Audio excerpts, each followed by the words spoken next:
Hello and good morning everyone. आज के lecture में हम कंजर्वेशन लॉ के बारे में पढ़ेंगे और कंजर्वेशन लॉ कौन कौन से होंगे आज। Conservation of hypercharge, conservation of parity और सीपी कंजर्वेशन के बारे में आज हम पढ़ेंगे। और स्टार्ट करने से पहले मैं आपको एक बात और बता दूं, हम पार्टिकल फिजिक्स के ऊपर, न्यूक्लियर एंड पार्टिकल फिजिक्स के ऊपर बहुत सारे लेक्चर अपलोड कर चुके हैं, तो आप चैनल की प्लेलिस्ट में जाके उन सभी को देख सकते हैं। तो स्टार्ट करते हैं फर्स्ट कंजर्वेशन लॉ से, कंजर्वेशन ऑफ हाइपरचार्ज से। तो कंजर्वेशन ऑफ हाइपरचार्ज जानने से पहले हमें हाइपरचार्ज के बारे में थोड़ा सा पता होना चाहिए। हाइपरचार्ज को हम वाई से क्या करते हैं, डिनोट करते हैं। और जो हाइपरचार्ज होता है वो क्या होता है, बी प्लस एस। अब बी क्या होता है, हमारे पास बी होता है यहाँ पे बैरियर नंबर और एस क्या होता है, स्ट्रेंजनेस। बैरियर नंबर और स्ट्रेंजनेस के बारे में हम ऑलरेडी एक वीडियो बना चुके हैं, तो आप वहां से देख सकते हैं, उसका लिंक आपको डिस्क्रिप्शन बॉक्स के अंदर मिल जाएगा। तो जब हम बैरियर नंबर का और स्ट्रेंजनेस का जब सम करते हैं तो हमें क्या मिलता है, हाइपरचार्ज मिलता है। अब अगर हम जो गेलमान निसिज्मा जो फॉर्मूला है, अगर उसको हम रीराइट करें तो गेलमान निसिज्मा फॉर्मूला क्या होता है हमारे पास, इसके ऊपर भी हम एक वीडियो ऑलरेडी बना चुके हैं, उसका लिंक आपको डिस्क्रिप्शन बॉक्स में मिल जाएगा, तो आप वहां से देख सकते हैं। तो वो क्या था, गेलमान निसिज्मा फॉर्मूला क्या, वो equal to I3 plus B plus S divide by 2। I3 क्या है, यहाँ पे थर्ड कंपोनेंट होता है ये आइसोस्पिन का, B क्या है, बैरियर नंबर, और S क्या है, स्ट्रेंजनेस है। और B प्लस और S को हमने क्या लिख दिया, यहाँ पे Y लिख दिया, तो हम B प्लस S की जगह क्या लिख सकते हैं, यहाँ पे Y लिख सकते हैं। तो हमारे पास क्या आ जाएगा, क्या equal to I3 plus Y by 2। ये क्या होता है हमारे पास, हाइपरचार्ज होता है। अब कंजर्वेशन ऑफ हाइपरचार्ज क्या होता है, इसके बारे में भी हम देख लेते हैं। अब कंजर्वेशन ऑफ हाइपरचार्ज में क्या होगा, जब भी कोई रिएक्शन टेक प्लेस करेगी, रिएक्शन होने से पहले और रिएक्शन होने के बाद जो टोटल हाइपरचार्ज है वो क्या रहेगा, कंजर्व्ड रहेगा। मींस बिफोर रिएक्शन और आफ्टर रिएक्शन जो हाइपरचार्ज है वो क्या रहेगा, कंजर्व्ड रहेगा। तो स्टार्ट करते हैं। According to this conservation law for strong and electromagnetic interaction, और एक पॉइंट और, ये जो कंजर्वेशन ऑफ हाइपरचार्ज है ये स्ट्रॉन्ग इंटरेक्शन और इलेक्ट्रोमैग्नेटिक इंटरेक्शन ही इसको अलाउ करती हैं, इस रूल को। बाकी जो वीक इंटरेक्शन है वो इस रूल को अलाउ नहीं करती है। तो according to the conservation law of strong and electromagnetic interaction, the total hypercharge remains same before and after reaction. तो स्ट्रॉन्ग और इलेक्ट्रोमैग्नेटिक इंटरेक्शन के अंदर जो टोटल हाइपरचार्ज है वो क्या रहेगा, कंजर्व्ड रहेगा बिफोर रिएक्शन और आफ्टर रिएक्शन। रिएक्शन होने से पहले और रिएक्शन होने के बाद टोटल हाइपरचार्ज क्या रहेगा, कंजर्व्ड रहेगा।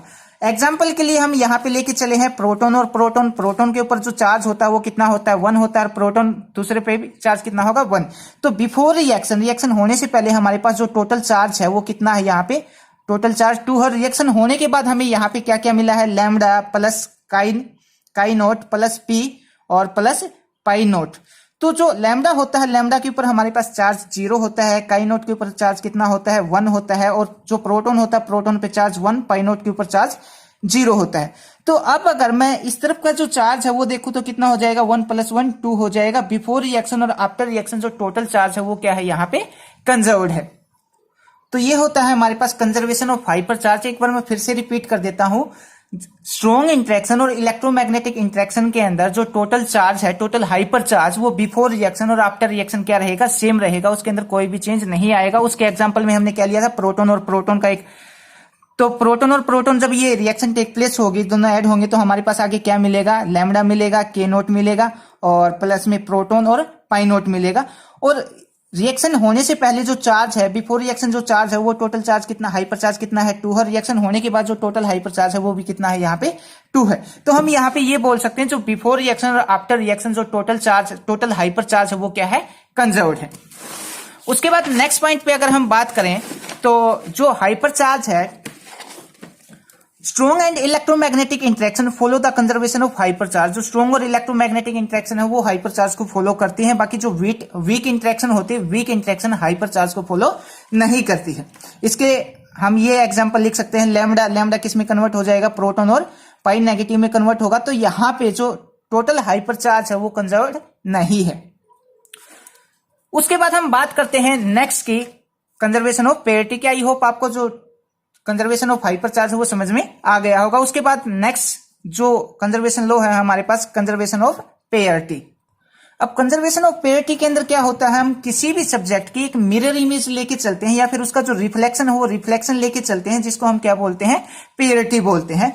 तो according to conservation of parity if process is subjected to a reflection in mirror, तो पेयरिटी के अंदर हम क्या लेके चलेंगे, रिफ्लेक्शन इन मिरर लेके चलेंगे, या फिर हम क्या बोल सकते हैं, इन्वर्जन लेके चलेंगे। और जब हम रिफ्लेक्शन इन सिमेट्री लेके चलेंगे, मतलब किसी भी मिरर इमेज लेके चलेंगे, तो जितने भी जो कार्टेशियन कोऑर्डिनेट है उन सब कार्टेशियन कोऑर्डिनेट के साइन हम क्या कर देंगे, यहाँ पे चेंज कर देंगे। तो जब रिफ्लेक्शन इन मिरर होगा या इन्वर्जन होगा तो वहां पे क्या होगा, so that the sign of all Cartesian coordinate are change, तो जितने भी कार्टेशियन कोऑर्डिनेट हैं उसके सबके साइन हम क्या कर देंगे, चेंज कर देंगे। मान लिया एग्जांपल के लिए हमारे पास x है, तो इसका साइन हम चेंज कर देंगे, और साइन चेंज करने के बाद ये क्या आ जाएगा, -x आ जाएगा। उसके बाद अगर इसी में हम नेक्स्ट पॉइंट की बात करें, तो जो कंजर्वेशन ऑफ पेयरिटी है, स्ट्रॉन्ग इंटरेक्शन और इलेक्ट्रोमैग्नेटिक इंटरेक्शन कंजर्वेशन ऑफ पेयरिटी को फॉलो करती है, और जो वीक इंटरेक्शन है, वीक इंटरेक्शन कंजर्वेशन ऑफ पेयरिटी को वॉयलेट करती है, मतलब इसको फॉलो नहीं करती है। इसके एग्जांपल में हम क्या ले सकते हैं, बीटा डीके और डीके ऑफ माइयंस और काइयंस, इसका एग्जांपल हम ले सकते हैं। उसके बाद हम नेक्स्ट कंजर्वेशन लॉ की बात करते हैं। जो अगला कंजर्वेशन लॉ है हमारे पास वो क्या है, सीपी कंजर्वेशन है, या फिर हम इसको बोल सकते हैं conservation of charge conjugation and parity. अब सीपी कंजर्वेशन में क्या होगा, हमारे पास कोई भी एक पार्टिकल है, वो पार्टिकल उसके कोरस्पोंडिंग एंटी पार्टिकल के अंदर क्या हो जाएगा, चेंज हो जाएगा, या फिर कोई भी एंटी पार्टिकल है वो उसके कोरस्पोंडिंग पार्टिकल के अंदर चेंज हो जाएगा।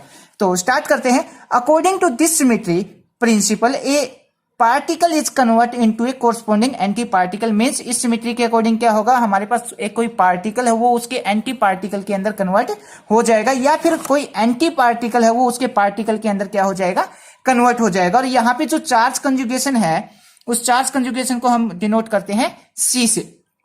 तो आई होप आपको कंजर्वेशन ऑफ सीपी कंजर्वेशन भी समझ में आ गया होगा। इसमें क्या होगा, इस सिमेट्री के अकॉर्डिंग जो पार्टिकल है उसके कोरस्पोंडिंग एंटी पार्टिकल में कन्वर्ट हो जाएगा, और जो एंटी पार्टिकल है वो उसके पार्टिकल के अंदर क्या हो जाएगा, कन्वर्ट हो जाएगा। उसके बाद सेम एज जो सीपी कंजर्वेशन है वो अप्लीकेबल होता है किसके लिए, स्ट्रॉन्ग और इलेक्ट्रोमैग्नेटिक इंटरेक्शन के लिए अप्लीकेबल होता है, पर जो वीक इंटरेक्शन होती है उसके लिए क्या अप्लीकेबल नहीं होता। तो ये था हमारे पास सीपी कंजर्वेशन, और ये थे हमारे पास कुछ कंजर्वेशन लॉ। आई होप आपको ये टॉपिक समझ में आए हो। अगर समझ में आया हो तो आप अपने दोस्तों को भी शेयर कर सकते हैं। अगर कोई चीज समझ ना आई हो तो आप कमेंट करके और मैसेज करके भी पूछ सकते हैं। Thank you.